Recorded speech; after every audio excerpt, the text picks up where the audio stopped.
শোনো, আমি তোমাকে কিছু বলতে চাই।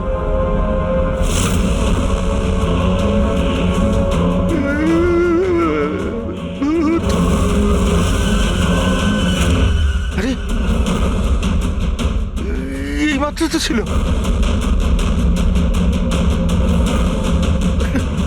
কোথায় হাওয়া হয়ে গেল?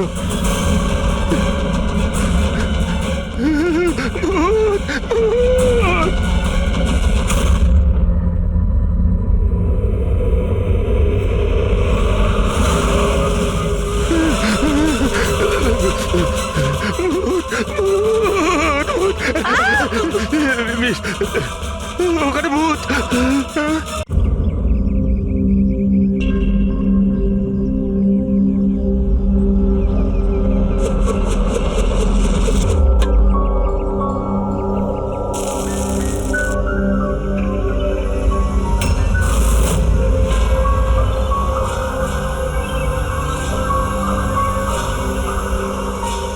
কি হলো?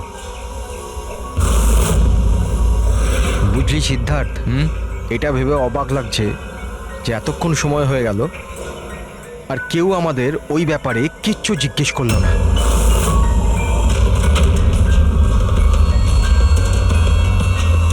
এরকম সময়ও কখনো আসবে না।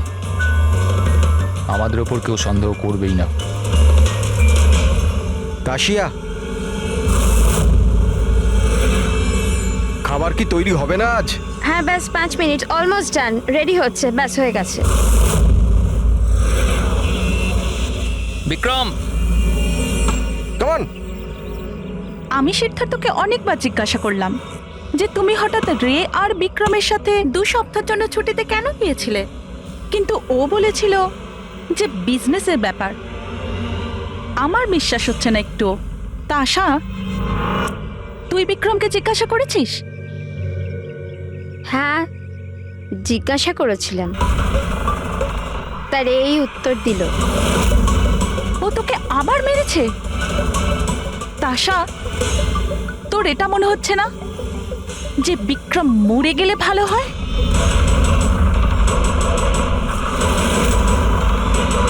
হ্যাঁ, খুব মজা হলো, হাঁপিয়ে গেলাম রে। জায়গাটা হেভি ভাই, শহর থেকে অনেকটা দূরে, বেশ ফ্রেশ খুবই লাগছে। রিফ্রেশিং লাগছে, মাঝে মাঝে আসতে হবে। ঠিক বলেছিস ভাই। গুড জব ভূমি, অ্যারেঞ্জমেন্ট দারুণ হয়েছে। Thank you sir. Hello hello, এখানে নেটওয়ার্ক আসে না নাকি? স্যার, এখানে নেটওয়ার্ক একটু উইক আছে, আপনাকে ওইদিকে জঙ্গলের দিকে যেতে হবে। হ্যালো,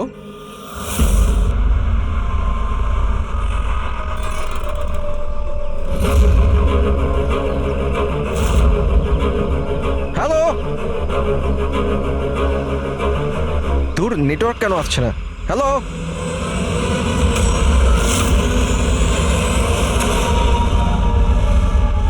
নীলম, তুমি? নীলম, নীলম, নীলম,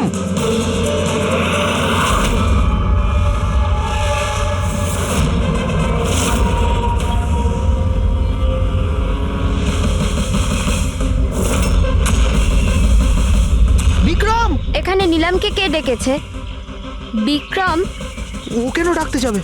কিন্তু ও এখানে কি করে এলো? ওই দেখো নীলম!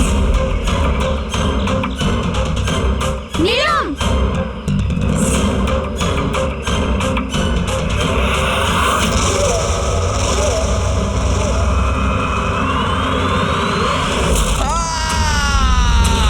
বিক্রমের চিৎকার এটা।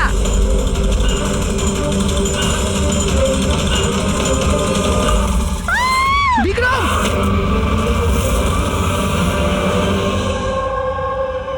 তোমরা সবাই বলতে চাইছো যে বিক্রমকে এখানে নীলম ইচ্ছে করে ডেকেছিল যাতে ওকে সহজেই মারতে পারে, তাই তো? আচ্ছা, আপনারা কি নীলমকে দেখেছিলেন নাকি বিক্রমের মুখ থেকে শুধু শুনেছিলেন?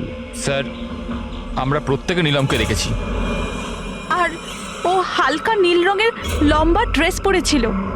আচ্ছা, এই নীলম কে? আরো এখানে কি করে এলো? আচ্ছা, ও কি জানতো যে আপনারা এখানে ছুটি কাটাতে আসছেন? স্যার, নীলম আমাদের প্রত্যেকেরই কমন ফ্রেন্ড। আর 2 মাস ধরে তো নীলমের সাথে আমাদের কোনো যোগাযোগই ছিল না। আচ্ছা, আর তার আগে? স্যার, ওই 2 মাস আগে ওই আমাদের আর নীলমের মাঝে কিছু প্রবলেম হয়েছিল। ওর পরে নীলমের সাথে আর কোনো যোগাযোগ নেই স্যার। হ্যাঁ স্যার, আজ বিক্রমের মুখে নীলমের নাম শুনে আমরা সব অবাক হয়ে গেছিলাম। আপনি তো এখানকার কেয়ারটেকার, আপনি তো খুব ভালোভাবে জানবেন যে এখানে কে এসেছিল আর কি কারণে এসেছিল। একদম ফাঁকা জায়গা স্যার, যে কেউ যেতে আসতে পারে। ভূমি, তুমি বিক্রমকে জঙ্গলে পাঠিয়েছিল তো ফোনে কথা বলার জন্য? স্যার, কারণ ওখানে নেটওয়ার্ক খুব উইক থাকে, তার জন্য। চাইলে আপনারা নিজেরা চেক করে দেখতে পারেন। ঠিক আছে, বিক্রমকে ফোন কলটা কে করেছিল সেটা যদি একবার জানতে পারি তাহলে ঠিক জানতে পারবো যে এখানে কি হয়েছিল আর করেছিল কে।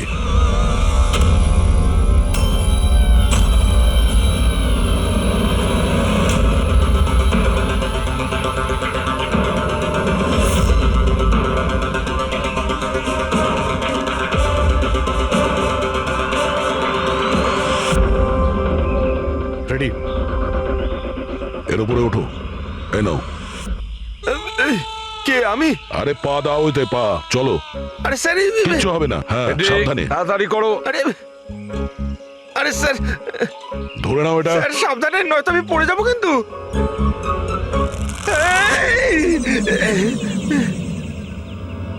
স্যার, এরা হয়তো মেয়েটার নাম বলছে, কিন্তু এদের কথায় বিশ্বাস করা একটু মুশকিল। বিক্রমের ওজন প্রায় 70 থেকে 80 কিলো হবে। একটা মেয়ে ওকে কুড়ুল দিয়ে মারার পরে ওর লাশটাকে ফাঁসিতে ঝুলিয়ে দেয়। অদ্ভুত মনে হচ্ছে না স্যার? নীলম? এই নীলমটা আবার কে? কি উদ্দেশ্য থাকতে পারে তার? স্যার, বিক্রমের কাছে একটা আননোন নাম্বার থেকে ফোন এসেছিল। সে নাম্বারটা ট্রেস তো হচ্ছে না, বোধহয় সিম কার্ডটা ডিস্ট্রয় করে ফেলেছে। হ্যাঁ স্যার, ওই ভূমি কেয়ারটেকার, ওর আচরণও কেমন যেন সন্দেহজনক। ঠিক আছে, দেখা যাক। নীলামের সঙ্গে দেখা করি আগে। এক্সকিউজ মি, এটা কি নীলামেরই বাড়ি? হ্যাঁ, এটা নীলমেরই তো বাড়ি, আর আমি ওর মা হই। আপনারা কারা? আমরা সিআইডি থেকে। সিআইডি? বলুন, কি ব্যাপার? অ্যাকচুয়ালি পিনাকি ওয়েস্টে একটা ফার্ম হাউস আছে, সেখানে খুন হয়েছে। ওখানে যারা ছিল তারা এটা বলছে যে ওখানে নীলামকে দেখেছিল। কি তাহলে আপনারা এটাই বলতে চান যে নীলম কাউকে খুন করে দিয়েছে, আর আপনারা ওর বাড়িতে ওর সাথে দেখা করতে এসেছেন? হ্যাঁ। নীলাম কোথায়? আসুন আমার সাথে। কোথায়? আপনারা নীলমের সাথে দেখা করতে চান না? আসুন, আমি দেখা করাচ্ছি নীলমের সাথে।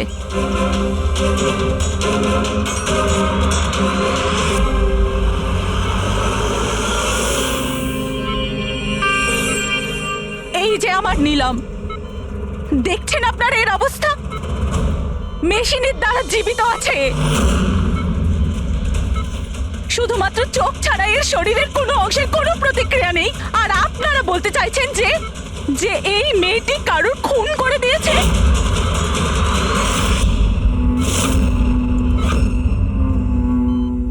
খুন করেছে আমার দিদি? নীলামের এরকম অবস্থা কবে থেকে আর কিভাবে? গত মাস থেকে। ওর সেই গাড়ি অ্যাক্সিডেন্ট হয়েছিল, তারপর। এই অ্যাক্সিডেন্ট হলো কি করে? মানে কেউ এসে ধাক্কা মেরেছিল না গাড়ির ব্রেক ফেল হয়ে গেছিল? ওই নীলম নেশা করেছিল। আপনারা কারা আর এসব কি হচ্ছে? আমরা সিআইডি থেকে এসেছি। সিআইডি? দেখুন ডক্টর, ওর খুব কাছের বন্ধু বিক্রম, যাকে কেউ নৃশংসভাবে হত্যা করেছে। আর ওখানে যারা ছিল তাদের বক্তব্য হলো এও নাকি ওখানে উপস্থিত ছিল। দিস ইজ নট পসিবল, এটা হতে পারে না। ওরা সবাই মিথ্যে কথা বলছে। বিক্রম আর ওর বন্ধুরা একেবারেই দিদির বন্ধু নয়। বিজনেস পার্টনার ছিল, চিট করেছে ওরা দিদিকে, ঠকিয়ে বিজনেস থেকে আলাদা করে দিয়েছে। ভালোই হয়েছে, ওই 3 জন চিটারের মধ্যে একজন মারা গেছে। খুব ভালো হয়েছে। আমাদের কাছে 5 জন আই উইটনেস আছে, প্রত্যক্ষদর্শী, যারা ওকে ওখানে ঘটনা ঘটার সময় দেখেছিল। আপনি বলতে চাইছেন ওর অবস্থা খুব শোচনীয়? দেখুন, আপনার কথা শুনে আমি খুব অবাক হয়েছি। নীলম সেই অবস্থাতেই নেই যে কোনো মুভমেন্ট করতে পারে। ও নিজের ইচ্ছায় একটা আঙুলও নাড়াতে পারবে না। হ্যাঁ, এটা ঠিক যে ও আমাদের দেখতে পারে, আমাদের শুনতে পারে, আমাদের বুঝতে পারে, কিন্তু এর থেকে বেশি কিছু নয়। ও যে কিছুটা করতে পারছে সেটা আমাদের দেওয়া স্টিমুলেশনের জন্য। মানে আমরা কন্টিনিউয়াসলি ওর ব্রেন ম্যাপিং করছি, ওর মস্তিষ্কের অবস্থার প্রোগ্রেস দেখার জন্য। এটা জানার জন্য যে নীলমের শোনার, দেখার, শোয়ার আর স্পর্শ অনুভব করার কতটা ক্ষমতা আছে, যাতে ওর রিকভারি তাড়াতাড়ি হতে পারে। কিন্তু নীলম শুধু মিউজিক আর ফ্রেগ্রেন্স, তার মানে সুগন্ধতে রিয়্যাক্ট করছে, কারণ ওর মস্তিষ্ক এইসব জিনিসে রেসপন্ড করে। নীলম এই মুহূর্তে একটা প্রাণহীন ফার্নিচারের মতো। ও এখান থেকে নড়তেই পারবে না, কারণ মার্ডার কি করে করবে? বিক্রম নীলমকে দেখেছিল আর ওর পিছু নিয়েছিল। রে, সিদ্ধার্থ আর তাশিয়া, মনিকাও দেখেছিল। এতজন দেখেছে, সবার ভুল হতে পারে, এটা কি করে সম্ভব? কিন্তু নীলমের এই অবস্থা তো আমরা দেখছি স্যার। দেখুন ডক্টর, আপনাদের হসপিটালের গেট থেকে শুরু করে এই পুরো হসপিটালের সিসিটিভি ফুটেজ আমি দেখতে চাই। সরি স্যার, গত সপ্তাহে সিসিটিভি ক্যামেরা খারাপ হয়ে গেছে, কোনো ফুটেজ তো নেই আমাদের কাছে। দেখুন ডক্টর, একটা কথা মনে রাখবেন যে যদি এটা প্রমাণ হয় যে নীলামি ক্রাইম সিনে ছিল, তাহলে আপনার লাইসেন্স ক্যান্সেল হতে পারে।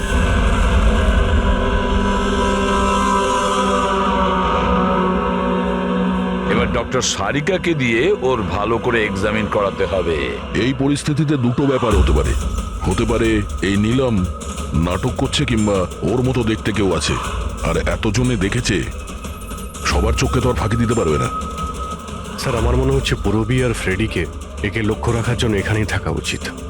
তাহলেই জানা যাবে ও বিছানা থেকে উঠতে পারে কিনা। পুরবি, হেড্রিক, এই করিডোর থেকে শুরু করে আর ওর ঘর অবধি খুব ভালো করে খেয়াল রাখবে। ভালো তো লাগছে না ওকে এই অবস্থায় দেখতে, কিন্তু তবু আমাদের ওর ফিঙ্গারপ্রিন্টস আর ফুটপ্রিন্টস নেওয়া দরকার। আর তাছাড়া নীলমের ভাই আর মা ছাড়া ওখানে আর কে কে আসেন ওর খোঁজ নিতে, ওর সঙ্গে দেখা করতে, সেটাও দেখতে হবে।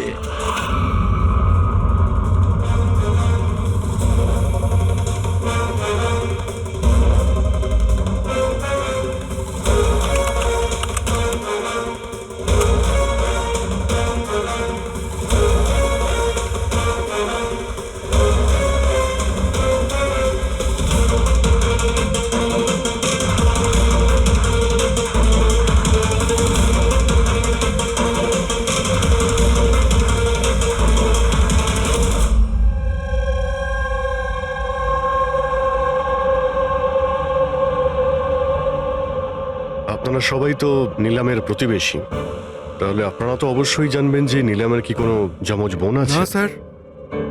আচ্ছা, কোনো কোনো কাজিন বা ফ্রেন্ড যাকে নীলামের মতোই দেখতে? স্যার, নীলমকে আমরা ছোট থেকে দেখছি, অনেক বছর ধরে চিনি ওদের পরিবারকে। নীলমের কোনো বোন নেই, শুধু একটা ভাই আছে। আচ্ছা আচ্ছা রাজু, তুমি তো অনেক বছর ধরে এখানে কাজ করছো, তুমি নিশ্চয়ই জানবে। স্যার, নীলম দিদির আত্মীয়দের দেখেছি আমি, ওনার বন্ধুদেরকে আমি চিনি, কিন্তু স্যার এমন কেউ নেই যাকে নীলম দিদির মতো দেখতে। নীলম, ওর জ্ঞান নেই, ও কোমাতে আছে, আর ও তো কিছুই করতে পারবে না। আর রইলো বাকি সবাই যারা ওই সময় পিকনিকে প্রেজেন্ট ছিল। বিক্রমকে খুন ওদেরই মধ্যে কেউ করেছে। তবে স্যার, এই তাশিয়া বিক্রমের স্ত্রী, ওর মুখ দেখে মনে হচ্ছে না যে ওর স্বামী মারা যাওয়াতে ওর কোনো আফসোস রয়েছে। কিংবা স্যার নীলমের মা বিদ্যা আর ওর ভাই ঋষভ। স্যার, বিক্রম আর ওর বন্ধুরা নীলমকে বিজনেস থেকে সরিয়ে দিয়েছিল। হতে পারে বদলা নেওয়ার জন্য দুজনে মিলে বিক্রমকে প্রাণে মেরে দিয়েছে। স্যার, সন্দেহর তালিকায় তো এও রয়েছে, এই বিক্রমকে জঙ্গলের দিকে পাঠিয়েছিল স্যার। পঙ্কজ, এই 4 জনের ওপর কড়া নজর রাখো। দেখো গত 48 ঘন্টায় কি করছিল, কোথায় কোথায় গিয়েছিল। স্যার, স্যার আমার একটা ব্যাপার একদম ভালো লাগেনি। কি ভালো লাগছে না ভাই? স্যার আমি নিজে ওই মেয়েটাকে এক্সামিন করে আসছি, বেচারি নিজের হাতটাও নাড়াতে পারে না, আর আমরা ওর ফুটপ্রিন্টস আর ফিঙ্গারপ্রিন্টস খুনির সাথে ম্যাচ করাচ্ছি। দিস ইজ সারিকা, একটা কথা তুমি খুব ভালো করে মনে রাখবে, তুমি এতদিন ধরে সিআইডিতে কাজ করছো। সিআইডির কাজে কোনো ইমোশনের জায়গা নেই, এখানে সবাইকে সন্দেহ করতে হয়। মনে রেখো, ওই মেয়েটাকে 5 জন লোক ওখানে দেখেছে, বুঝলে? ইমোশনের কি আছে? এক কাজ করো, এই সব ফিঙ্গারপ্রিন্টস যেগুলো পূরবী আমাদের এনে দিয়েছে, আর ওই দড়ি থেকে কুড়ুল থেকে যে ফিঙ্গারপ্রিন্টস আমরা পেয়েছি, ওগুলো আমি সেভ করেছি। একটু ম্যাচ করে দেখো যদি কিছু পাওয়া যায়।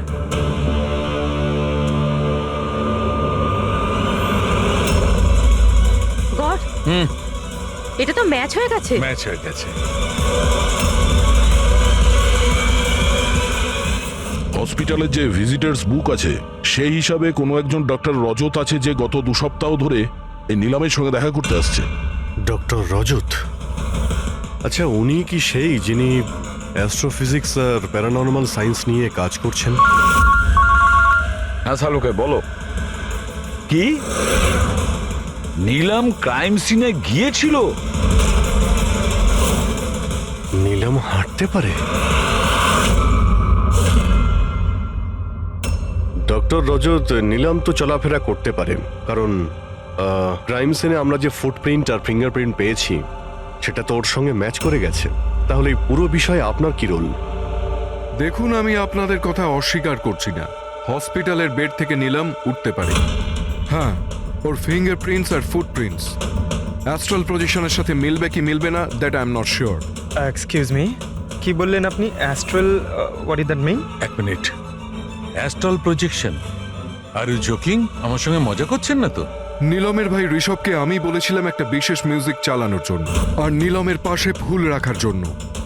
এই কাজটা ওর মস্তিষ্কে প্রভাব ফেলবে, ওটা তাড়াতাড়ি কাজ করতে থাকবে আর নীলম তাড়াতাড়ি সুস্থ হয়ে যাবে। এখন বুঝতে পারছি যে নীলমের মস্তিষ্ক খুব বেশি পাওয়ারফুল হয়ে গেছে, এতটা যে ও নিজেকে অন্য কোথাও প্রজেক্ট করতে পারে। ও নীলম নয়, ওর অ্যাস্ট্রাল প্রজেকশন। এক মিনিট, আপনি বলছেন যে ওর প্রজেকশন অন্য জায়গায় করতে পারবে? এটা কিভাবে সম্ভব? দেখুন, অ্যাস্ট্রাল প্রজেকশনকে যদি খুব সাধারণভাবে আপনাকে বোঝাই তাহলে সেটা এইভাবে। দেখুন, যেমন মরার পরে মানুষের আত্মা তার শরীর থেকে আলাদা হয়ে যায়, ঠিক একই রকম জীবিত মানুষের চেতনাকেও ফিজিক্যালি বাইরে বের করা সম্ভব। আর যেমন আমি বুঝি যে নীলমের কেসেও এরকমই কিছু হয়েছে। দেখুন ডক্টর রজত, সায়েন্সে এমন কোনো প্রমাণ নেই যাতে এই কথাটা কনফার্ম হতে পারে যে শরীর থেকে আত্মাটাকে বাইরে বার করা যায়। আর আপনার থিওরি অনুযায়ী একটা 40-45 কিলো ওজনের একটা মেয়ে যে কোমায় রয়েছে, সে একজন 85 কিলো ওজনের একটা লোককে দড়িতে ঝুলিয়ে দিয়েছে। তার মানে আপনারা আমার কথা বিশ্বাস করছেন না? তাহলে আপনারাই বলুন, এক হাত পায়ে অক্ষম মেয়ে যে হাসপাতালের বেডে পড়ে আছে, সে একই সময় দুটো আলাদা আলাদা জায়গায় কিভাবে থাকতে পারে? থ্যাংক ইউ ভেরি মাচ, সেটা আমরা খোঁজ নিয়ে নিচ্ছি।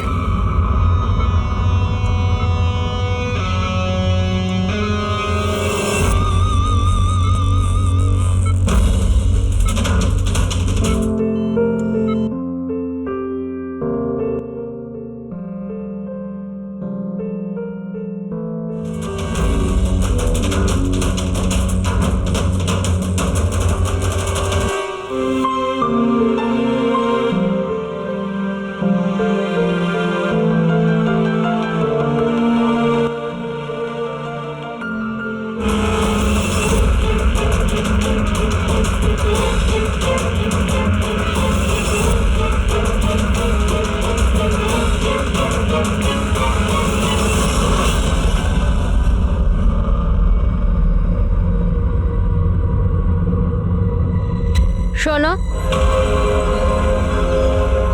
আমি তোমাকে কিছু বলতে চাই।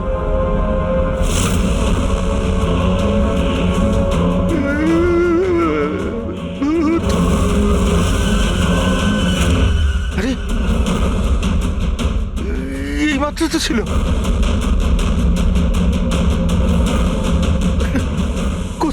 হয়ে গেল।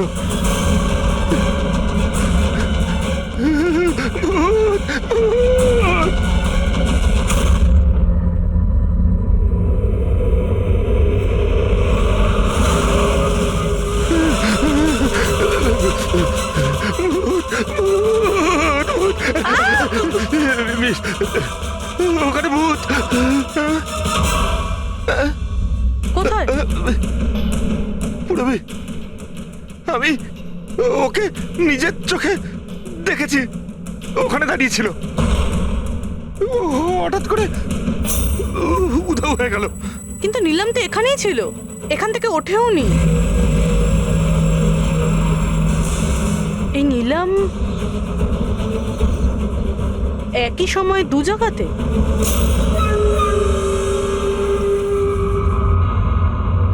স্যার, আমি নিজের চোখে দেখেছি নীলমের আত্মা দাঁড়িয়েছিল এই করিডোরেই। স্যার, ওর রুমেই ছিল। ঋষভ মিউজিক অন করে ফুল রেখে শুতে চলে গেছিল।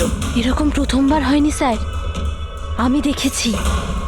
স্যার, ওর বডি এখানেই থাকে আর ও বাইরে ঘুরে বেড়ায়। দেখলেন, আমি আপনাদের আগেই বলেছিলাম মিউজিক আর ফুলের জন্য ওর নার্ভের সক্রিয়তা বেড়ে যায়, আর সেই অবস্থায় ওর আত্মা শরীরের বাইরে চলে যায়। Astral projection. Astral projection? হ্যাঁ। ঋষভ, ভেতরে যাও, গিয়ে মিউজিক চালাও, যেটা তুমি তোমার বোনকে শোনাও, আর ওই ফুল সেটাও রাখো। হ্যাঁ স্যার। এবারে দেখবো।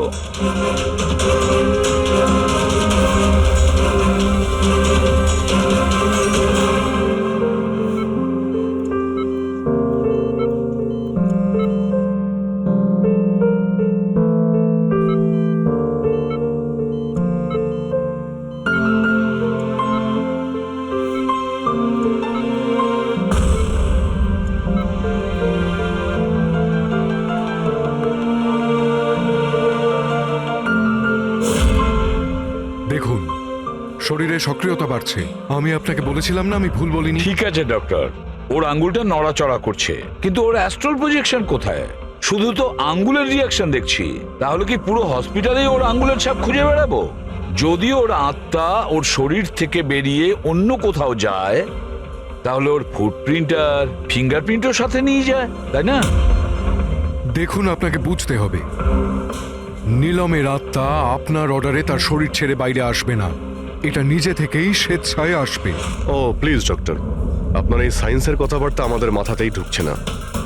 এই কেসটা আমরা সলভ করব, বুঝেছেন? আপনারা আমার কথাকে বিশ্বাস করুন। এক্সকিউজ মি, আসুন।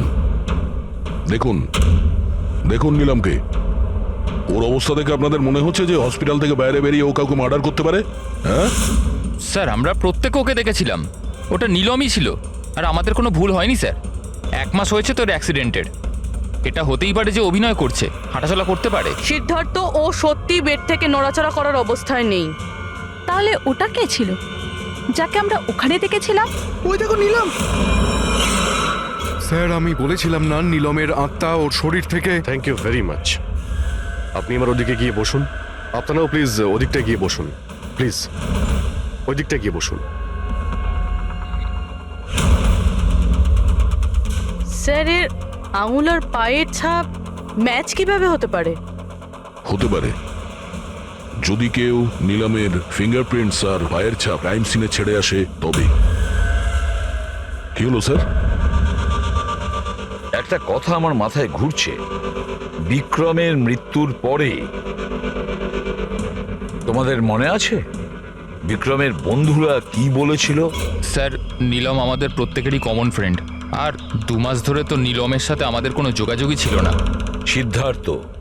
সিদ্ধার্থ কি করে জানলো যে নীলমের অ্যাক্সিডেন্ট 1 মাস আগে হয়েছিল? 1 মাস হয়েছে তোর অ্যাক্সিডেন্টের, হাঁটাচলা করতে পারে, এটা হতেই পারে যে অভিনয় করছে। সিদ্ধার্থ, রে, তাশিয়া, মনিকা আর ভূমি, এদের সবাইকে বিউরোতে নিয়ে এসো। সিদ্ধার্থ,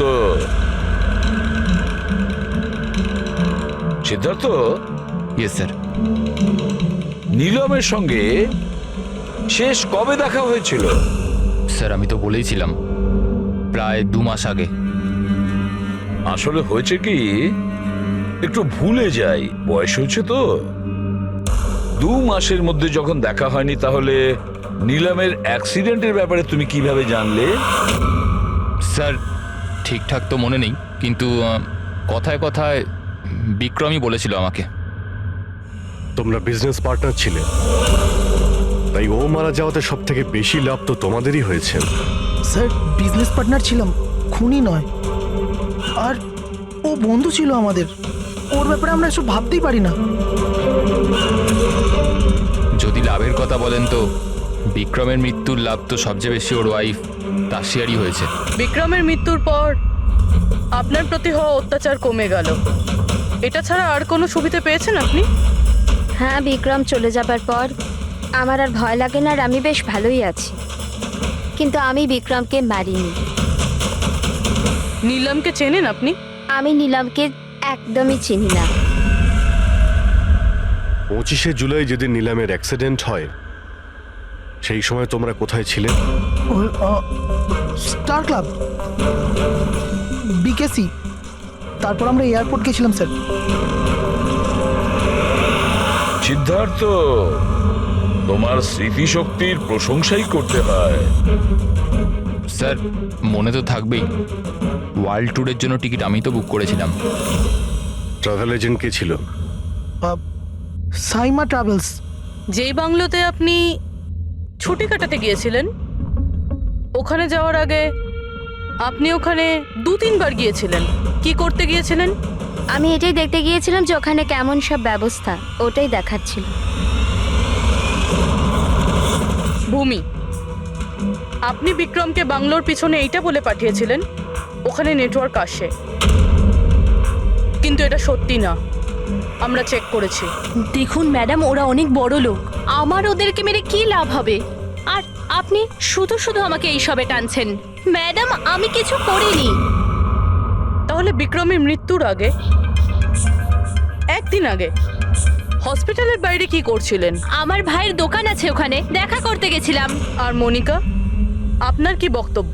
আমি নীলমের ব্যাপারে কিছু জানি না, তাছাড়া আমার হাজব্যান্ড আমাকে বেশি কিছু বলে না, তাই এসব ব্যাপারে আমার কিছু যায় আসে না। স্যার এই 5 জনের মধ্যে বিক্রমের খুন যেই করুক, কিন্তু বিক্রমের খুন আর নিলামের যে অ্যাক্সিডেন্ট, এদের মধ্যে কোনো না কোনো সম্পর্ক তো আছে স্যার। রাইট। এটা অ্যাস্ট্রাল প্রজেকশনের ব্যাপার নাকি যমজের, কিন্তু এটা তো শিওর যে এদের মধ্যে কেউ আছে যে নিলামের এই অবস্থার সুযোগ নিচ্ছে। নিলামের অ্যাক্সিডেন্ট পালোমি ব্রিজে 25শে জুলাই হয়েছিল, আর পুলিশ খবর পায় ওই দিন সকালে 4টে থেকে 5টার মধ্যে। এটা খোঁজ নিতে হবে যে ওই 3 জন বিক্রম, সিদ্ধার্থ আর রে 25শে জুলাই কোথায় ছিল, আর কে নিলামের অ্যাক্সিডেন্টের ব্যাপারে প্রথম জানতে পারে। আর হ্যাঁ অভিজিৎ, ওই সাইমা ট্রাভেলস, ওখানেও ভালো করে জিজ্ঞাসাবাদ করো। রবি, আজকে রাত্রে এই হসপিটালেই থাকো, কিন্তু একটা কথা মনে রেখো, ওই রুমে আজ না কোনো মিউজিক বাজবে না কোনো ফুল থাকবে। শুধু এটা খেয়াল রাখতে হবে যে নিলামের শরীর থেকে নিলাম বাইরে কিভাবে যায়। বিক্রম, রে, সিদ্ধার্থ, এদেরকে আপনি অবশ্যই চেনেন। ওদের ওয়ার্ল্ড ট্যুরের টিকিট তো আপনিই বুক করিয়েছিলেন না? হ্যাঁ স্যার। স্যার ওরা খুব অদ্ভুত লোক। স্যার প্রথমে ওরা দিল্লি যেতে চেয়েছিল, বুকিংও হয়েছিল, কিন্তু হঠাৎ করে বললো যে 3-4 ঘন্টার মধ্যে জোগাড় করে দাও, ওয়ার্ল্ড ট্যুরে বেরোবো। দেখুন, ডিটেলে বলুন আপনাদের কি কথা হয়েছিল। হ্যাঁ স্যার। ওই অ্যাক্সিডেন্টের ব্যাপারে কি করে জানলেন আপনারা? স্যার সকাল 4টের সময় আমাদের কাছে খবর এসেছিল যে একটা গাড়ি ব্রিজ থেকে নিচে পড়ে গেছে। আমি আমার টিম নিয়ে এখানে পৌঁছই আর ওই মেয়েটাকে গাড়ি থেকে বাইরে বের করি। কিন্তু স্যার অবাক হওয়ার বিষয় হলো এটাই যে এত ভয়ঙ্কর অ্যাক্সিডেন্টের পরেও মেয়েটার শ্বাস চলছিল। তদন্ত করে কি জানতে পেরেছেন? এটা কোনো অ্যাক্সিডেন্ট ছিল নাকি কেউ জেনে শুনে কাজটা করেছিল? অ্যাক্সিডেন্ট ছিল স্যার। মেয়েটাকে নেশাগ্রস্ত অবস্থায় গাড়িতে পাওয়া গেছে। কিন্তু স্যার অবাক হওয়ার মতো বিষয় এই যে সিসিটিভি ফুটেজে না মেয়েটাকে দেখা গেছে না মেয়েটার গাড়িটাকে। ও যে এখানে কি করে পৌঁছলো সেটা কিছুতেই বুঝতে পারছি না। আচ্ছা, অ্যাক্সিডেন্ট তো 1 মাস হয়ে গেছে, কিন্তু এর ফুটেজ তো পেয়ে যাবো। একটা কাজ করো, এই 24 জুলাইয়ের রাতে ক্লাব ভিস্টা থেকে এয়ারপোর্ট যাওয়ার মধ্যে যতগুলো সিসিটিভি ক্যামেরা আছে সবগুলোকে চেক করো। আর হ্যাঁ, ওই হাইওয়েরও নিয়ে নাও যেটা পুলমি ব্রিজের দিকে যায়, যেখানে নিলামের কারের অ্যাক্সিডেন্ট হয়েছিল। স্যার 25শে জুলাই রাতে বিক্রম স্যার ফোন করেছিল। স্যার উনি বললেন যে ওনারা তিনজনে ওয়ার্ল্ড ট্যুরে যাবেন, এই জন্য নেক্সট ফ্লাইটেই টিকিট বুক করে দিতে। স্যার আমার খুব অদ্ভুত লেগেছিল ব্যাপারটা, কিন্তু স্যার ওনার কথা থেকে এটা মনে হচ্ছিল যে কিছু তো একটা গড়বড় চলছে। I see. বুঝতে পারছি না নীলমকে সবাই সব জায়গায় দেখতে পাচ্ছে কি করে, যখন ও নিজের বিছানা থেকেই উঠতে পারছে না। হ্যাঁ স্যার, আমি এখানেই আছি, আর নীলমও আমার চোখের সামনে আছে, ওইভাবে বিছানায় শুয়ে। আর এই নীলমের মতন দেখতে মেয়েটাকেও দেখতে পাইনি, সব কিছু নর্মাল। কামন ইয়ার মনিকা, তোমার কি মনে হয় বিক্রমের মৃত্যুর পর নীলম আমাকে আর রেকে মেরে দেবে? আরে রিল্যাক্স ইয়ার, রে আমার সাথেই আছে, কিচ্ছু হবে না, আমরা বাড়িতেই আসছি।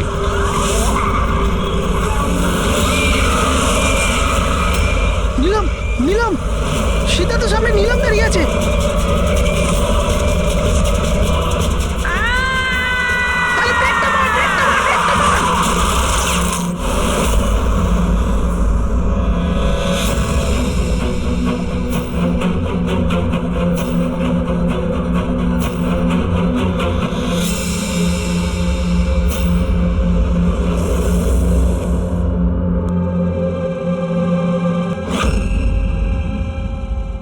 হোটেল থেকে এয়ারপোর্ট পৌঁছতে কমপক্ষে 2 ঘন্টা লাগে।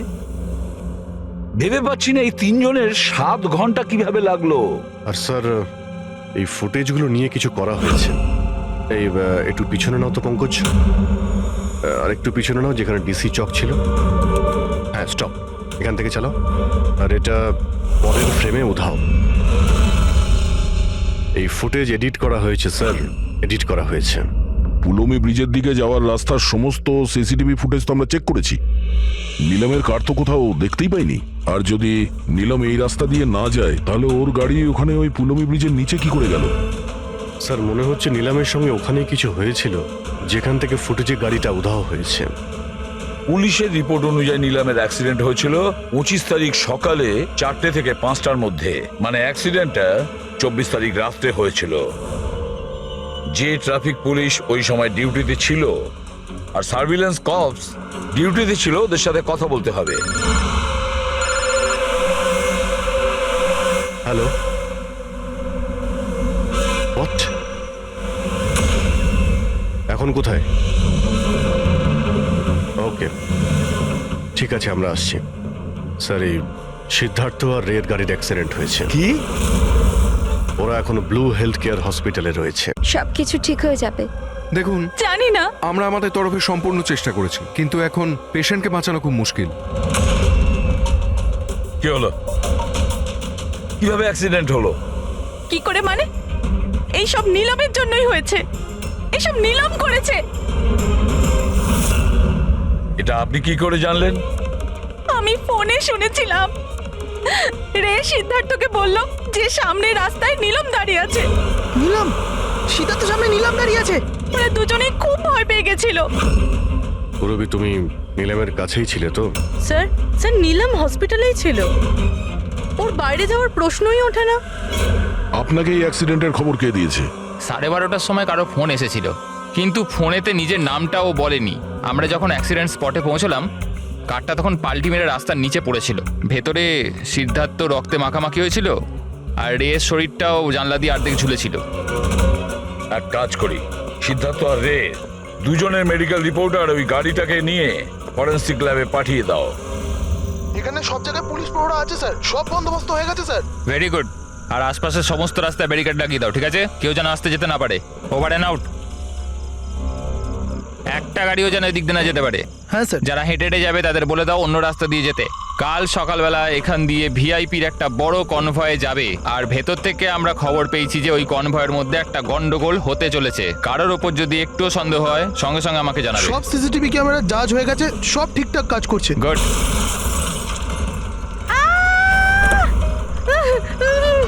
Oh my god, oh my god, oh my god, oh my god. I'm so sorry, I'm so sorry. ওঠো ওঠো ওঠো ওঠো। আমি কিছু করিনি। Get up, please get up. Accident করলেন না নাকি? না না না, আমি কিছু করিনি। He came in front of my car. এভাবে কেউ গাড়ি চালায় নাকি? স্যার এ তো মরে গেছে। মরে গেছে? না না না না না, আমি কিছু করিনি। আরে ম্যাডাম, এই সিসিটিভি ক্যামেরাতে সবকিছু রেকর্ড হয়ে গেছে। এটা চালু আছে? হ্যাঁ চলে এগুলো। এটা কেন চলে? অ্যারেস্ট করো ওনাকে। লিসেন অ্যাকচুয়ালি আমার হাজবেন্ড যে আছে he is a very very rich man. টাকার কোনো অভাবই নেই ওনার। তো যদি আপনারা চান তো এই ফুটেজটা ডিলিট করা যায় না? এক মিনিট।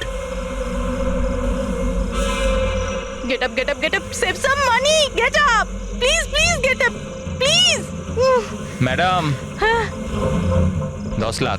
10 লাখ? সিসিটিভি ফুটেজও গায়েব হয়ে যাবে, তার সাথে সব প্রমাণও। আরে এটার থেকে বাঁচতে গেলে এটুকু টাকা তো দিতেই হবে ম্যাডাম। শুধু টাকা নিলেই হবে না, আরো অনেক কিছু নিতে হবে তোমাদের।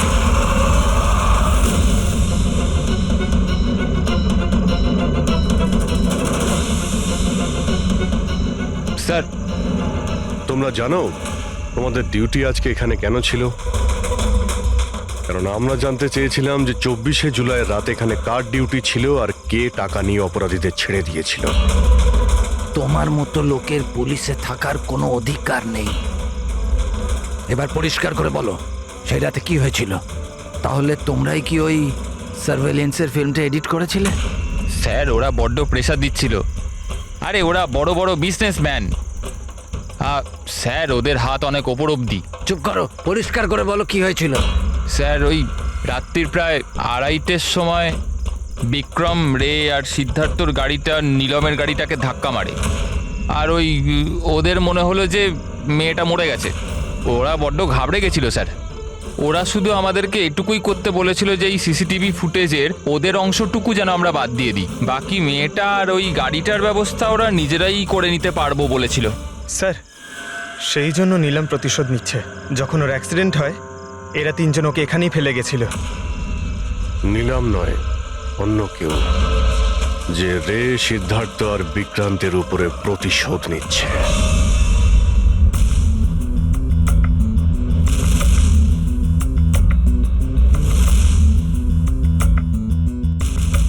অভিজিৎ, নীলমের শরীর থেকে তার বাইরে যাওয়া পসিবল নয়।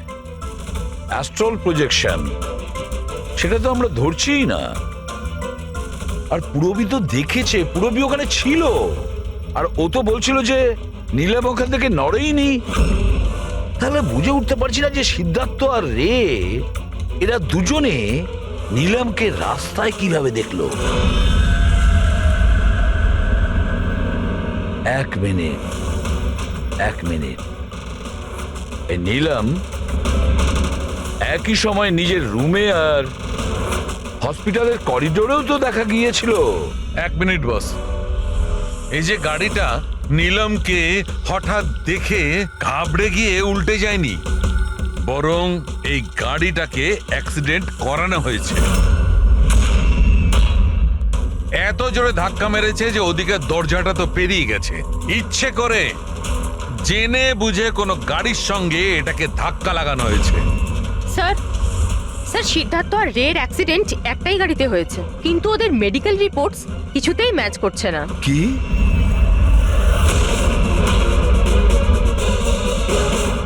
হ্যাঁ বস,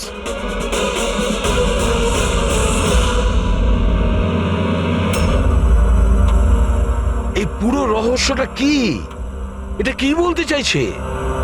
ফিঙ্গারপ্রিন্টস আর ফুটপ্রিন্টস ম্যাচ করা, দুটোই তো অ্যাক্সিডেন্ট। আর সারিকা বলছে যে সিদ্ধার্থ আর রের মেডিকেল রিপোর্ট ম্যাচ করছে না।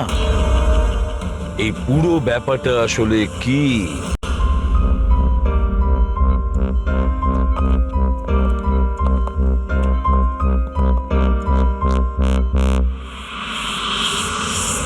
যে বিক্রমকে খুন করেছে আর সিদ্ধার্থ আর রের এই অবস্থা করেছে, এই সব কাজ নীলমের নয়, অন্য কারণ।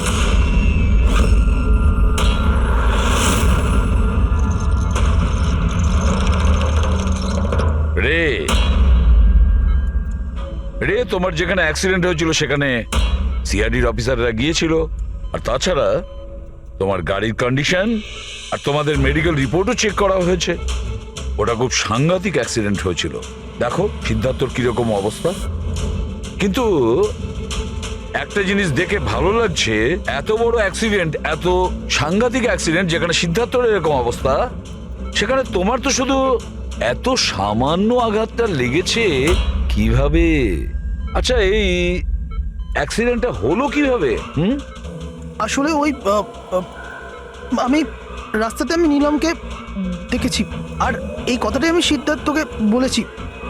ওই ভয় পেয়ে গাড়ি টার্ন করতে গেল, গাড়ি স্পিডে ছিল তো কন্ট্রোল হলো না, আর গাড়ি উল্টে গেল। না না না না না, মিথ্যে কথা বলছো তুমি। তোমার গাড়ি উল্টে যায়নি, অন্য গাড়ি এসে তোমাকে ধাক্কা মারে। কে?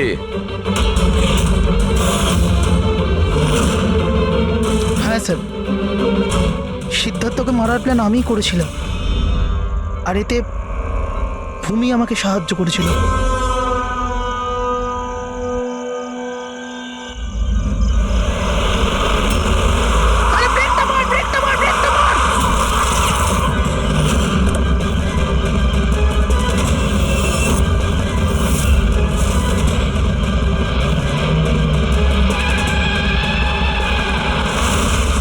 তাহলে ভূমিকে আমরা ভুল সন্দেহ করিনি। আর নিলামের হলোগ্রাম ওটাও তুমি বানিয়েছিলে, তাই তো? নিলাম একই সময় নিজের রুমে আর হসপিটালের করিডোরেও তো দেখা গিয়েছিল। এটা শুধু একটা কারণেই ঘটতে পারে, শুধু একটা কারণে। 3D হলোগ্রাম মানে নিলাম ছিল না, নিলামের ফটো ছিল। হ্যাঁ স্যার, ওই হলোগ্রাম আমি বানিয়েছিলাম, কিন্তু নীলমকে এই অবস্থায় পৌঁছানোর দায়ী আমি নই স্যার।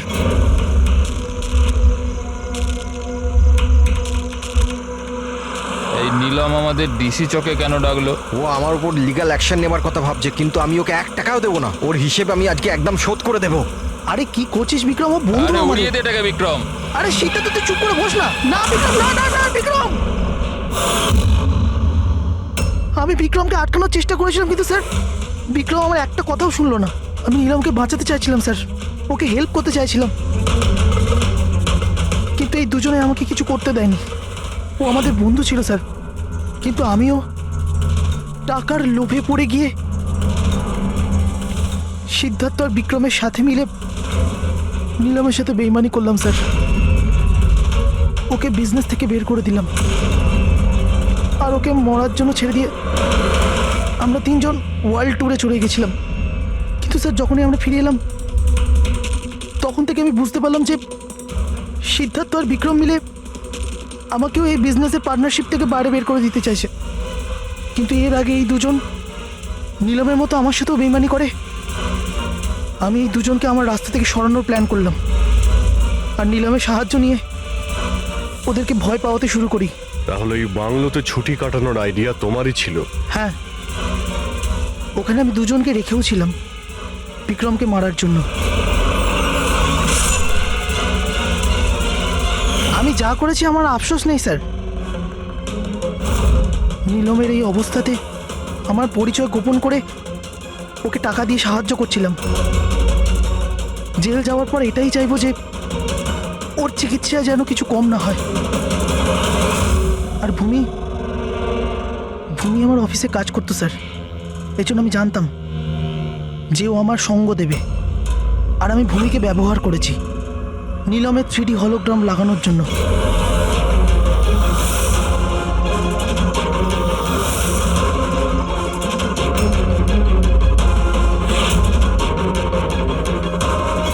তুমি আর ভূমি যা করেছো সেটা অন্যায়। আইন তোমাদের কোনোদিন ক্ষমা করবে না, কঠোরতম শাস্তি হবে তোমাদের।